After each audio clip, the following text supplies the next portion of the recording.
opinião. Primeira coisa, Grice, Renato Gaúcho é o nome. Você acredita nessa recuperação que o Adroaldo disse? Essa é a primeira pergunta. A segunda, nós temos que comentar. Sabe, ontem eu falei no FDP aqui e vou trazer de volta. Vou anotar aqui para você não esquecer a primeira pergunta. Renato Gaúcho é o nome. É claro que essa nova diretoria, esses novos donos do Cruzeiro, e aí, claro, encabeçado pelo Pedro Lourenço, mas o departamento de futebol como um todo, aproximou o torcedor de novo do clube, trouxe esperança com nomes contratados, investiu, né, colocou dinheiro.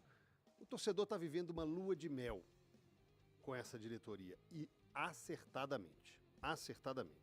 Essa reaproximação de torcedores na Toca da Raposa, nos jogos, enfim, aquele distanciamento não existe tanto mais. Mas, dia 29 de abril foi o anúncio da compra do Pedro Lourenço para adquirir a SAF do Cruzeiro. Nós estamos falando aí de 9 meses. É o terceiro treinador.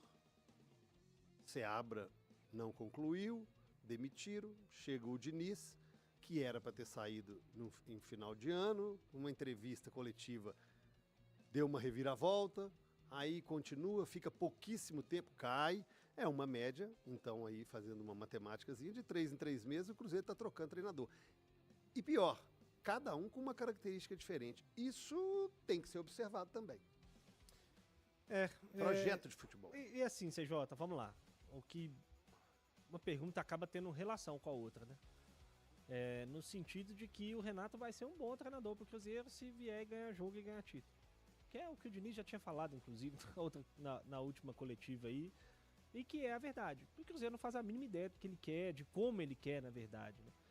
Ele quer cortar caminho através do dinheiro, né, que tem investido e tudo mais, e o dinheiro ajuda, de fato, a cortar caminho no futebol, mas não basta. Né? Ter só muito dinheiro não basta. Em geral, ou você vai precisar de sorte, ou você vai precisar de fazer boas escolhas, de ter um bom projeto e tudo. Hoje o Cruzeiro não tem um projeto de futebol, né? O Cruzeiro foi buscando aí jogadores no mercado. E aí, repito, quando a gente faz aqui algumas críticas à forma como foi montado o elenco do Cruzeiro para esse ano, não quer dizer que o Cruzeiro não tenha feito boas contratações e não quer dizer que ele não tenha melhorado muito o seu elenco. O Cruzeiro melhorou muito o seu elenco em relação ao ano passado. Mas a gente olha a forma como foi montado, o Cruzeiro foi onde tinha alguém disponível, ele foi lá, meteu dinheiro e resolveu o problema, né? Ganhou as concorrências e tudo mais. Não tem um projeto claro, né? A gente falou aqui muito no ano passado, no final do ano passado, da forma como o Botafogo tem lidado com o mercado, né?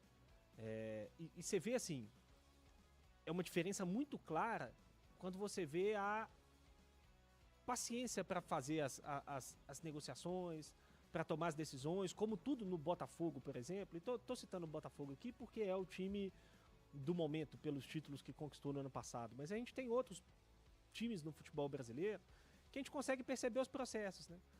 Vai trocar de técnico, aí não precisa anunciar a demissão num dia e a contratação do outro técnico no mesmo dia, no dia seguinte. Faz as coisas com calma, pensa direito, o que você quer, entrevista os técnicos, conversa com eles, entende o que eles pensam a respeito do seu elenco, a respeito do seu plano, a respeito do seu projeto, para aí você tomar uma decisão um pouco mais certeira, né? O Cruzeiro não tem muito isso, né? O Cruzeiro começou o ano já com o elenco contratado, já se apresentou com todo mundo aí na toca, o que eu acho até positivo, não acho isso negativo. Mas aí já troca de técnico com 20 dias, aí já tem um desespero para anunciar um outro técnico. Então, assim, fica muito claro de que não há um projeto, não há muitas decisões tomadas com base em dados, com bases em ideias, com base em um projeto. A ideia do Cruzeiro é ganhar o próximo jogo, isso é o importante para o Cruzeiro hoje. Pode dar certo? É lógico que pode. Renato pode chegar aí e ganhar um monte de jogos, ganhar títulos para o Cruzeiro. Ele é um treinador que já teve bons trabalhos na carreira e já teve trabalhos ruins na carreira, como quase todos os outros brasileiros.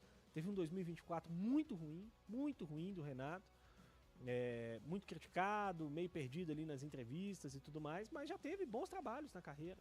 Fez um bom trabalho no Fluminense, fez alguns bons trabalhos no Grêmio, teve algum bom momento no Vasco. O trabalho no Flamengo foi mediano, mas não foi tão ruim assim, apesar do elenco ótimo que ele tinha, enfim. Vamos ver, CJ, o que vai fazer, mas de fato o Cruzeiro precisa...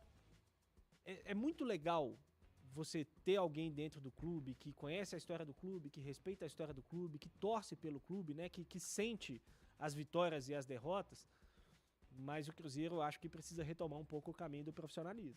Que ficou um pouco de lado aí desde a mudança na gestão. Cabidão, qual é o projeto do Cruzeiro? Ganhar. Mas aí é de todo mundo. Sim. Então acabou. Contrata um treinador pra ganhar. Ganhar. Não ganhou, tchau. Ganhar. É ganhar. É porque assim, só pra traduzir o que o Grice falou. O Botafogo, ele tem um padrão claro do que ele quer no mercado. Né? Ele tem esse padrão de jogador. Você vai olhar os jogadores do Botafogo, eles têm mais ou menos o mesmo padrão de qualidade e o mesmo também, aí tem os aspectos físicos e tal, dependendo da posição, são bem parecidos.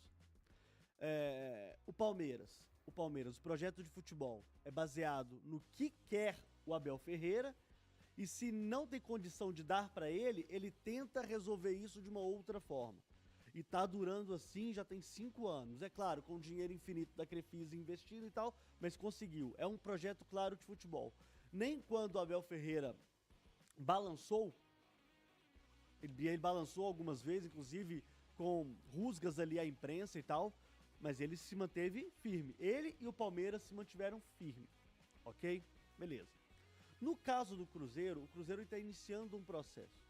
Porque por mais que a gente fale aqui sobre várias situações importantes com relação à gestão, a profissionalismo e tal, ainda é uma gestão nova. A gente está falando aqui de uma gestão de julho, pra cá. Então, essa gestão vai ter algumas dificuldades em vários momentos. E o Pedro Lourenço, ele coloca o Alexandre Matos, que é um homem de confiança dele, para tentar desenvolver esse projeto de futebol. Só que o Alexandre, ele tem uma característica de buscar grandes contratações, né? É praticamente ter um cheque em branco para resolver os problemas do time. Só que o grande erro do Cruzeiro, na minha opinião, foi ter trazido o Fernando Diniz. Não vou nem estar falando do respaldo aqui ao Fernando Seabra, não, tá? Isso é um outro capítulo dessa história. Mas foi ter trazido o Fernando Diniz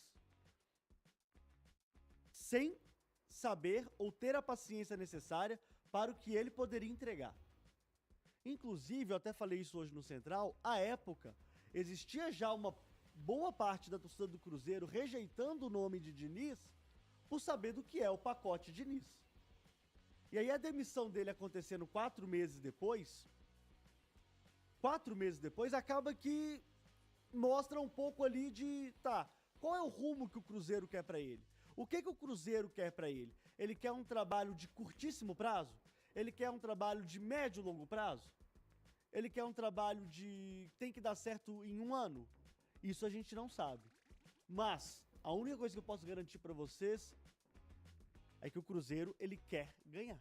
É isso que ele quer. O projeto de futebol do Cruzeiro é vencer. O Cruzeiro, ele quer vencer como todos os clubes, claro, mas como o próprio disse o Grice, cortando caminhos com dinheiro. E aí, talvez tenha sido o grande erro do Cruzeiro até aqui. Você acha não que estabelecer um processo natural, na minha opinião. Você acha que esse cortar caminho com dinheiro acelera, inclusive, a ansiedade do torcedor em querer resultados bem a curto prazo? Expectativa altíssima, CJ. O Cruzeiro não colocou 45 mil torcedores na apresentação do Gabriel Barbosa à toa. A expectativa é alta. Agora, eles poderiam ter resolvido esse problema, já que eles não tinham convicção do Fernando Diniz, porque, gente, não tinham convicção do Fernando Diniz. Não tinham. Para você demitir um técnico em janeiro, 5 jogos depois, é porque você não tem convicção do seu trabalho. Gente, o Cruzeiro não teve coragem de demitir o Fernando Diniz contra o Juventude. Deveria ter demitido ali. Ali que deveria ter demitido. E quando você faz a demissão ali, você faz uma correção de rota. Pelo menos, na minha cabeça, seria assim, CJ.